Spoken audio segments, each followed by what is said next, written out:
light and darkness are overlapping. Give you another example. Said Mehdi Qawwam was one of the big Urafa. This is going back 30, 40, 50, in fact, not even 30, 40. We're looking at in the 1950s and 60s. It says Mehdi Qawwam was walking one day. For 10 nights he went to a majlis. In those 10 nights he recited. After those, and he's one of the awliya of Allah, he's one of the wali of Allah. After the 10 nights of reciting, the bani of the majlis comes and he gives him an envelope. Said Mehdi Qawwam puts this envelope in his pocket. As he's walking, in the olden days in Tehran, in the time of the Shah, there used to be a road where there were women standing there. So you can understand what type of a road it was. It wasn't a good road. That road in the olden days was known as Lal Zar. So there would be people coming on that road for one purpose. Mehdi Qawwam says, he says, when he was walking, there was a person with him. Now this person narrates. He says that Sayyid Mehdi Qawwam is walking. And he looks up and he sees there was a woman there. That particular woman was dressed in a particular way. He says, call her here. This person says, are you sure? Should I be calling her? Look, you're a mama, everything else. It may not look good for you to be there. He says, no, call her. So he crosses the road. He says, look, there's a person over there, Sayyid Mehdi Qawwam is calling you. This lady looks up and she says, my God, number one is a mullah. On top of that, he's calling me. Fine, she goes over. Without looking at her, he puts his hand in his pocket. He takes out the envelope and he gives it to her. He says, for as long as this money of Imam Hussain is lasting, please don't come out on the road again. What happens? She takes it.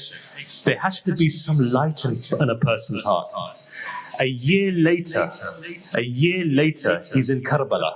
A man comes and he says, my wife is standing over there. She gives you salam. She says that you guided her. He says, I don't know who your wife is. I've never met her before. She comes forward in hijab, in Karbala.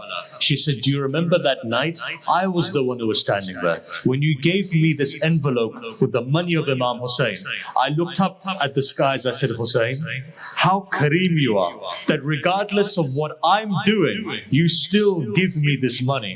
She said, from today onwards, I'm going to change. She said, because of one action that you did, it brought an inqilab in my heart. And from then onwards, I made a promise that I will never do anything haram again.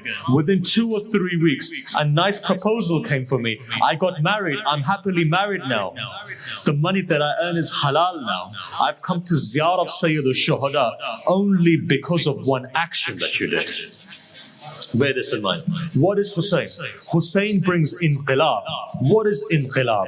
Inqilab goes back to qalb, qalaba. Imam Hussain changes the qalb of the people. When you come to the majlis of Imam Hussain, even the food of Imam Hussain is mutabarak.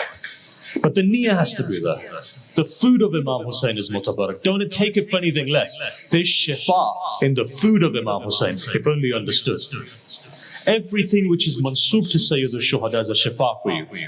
From the mimbar to the tears to the beating of the chest. But remember, if there was one thing in all of the majalis of Sayyid al-Shuhada, if I was to take in conclusion, is one thing. One thing, and that's it. And that is tears that you shed for Imam Hussain. That is the biggest shifa for you. Bear this in mind. The one thing which is, and this is what separates, according to hadith, Shaqi and Sa'id.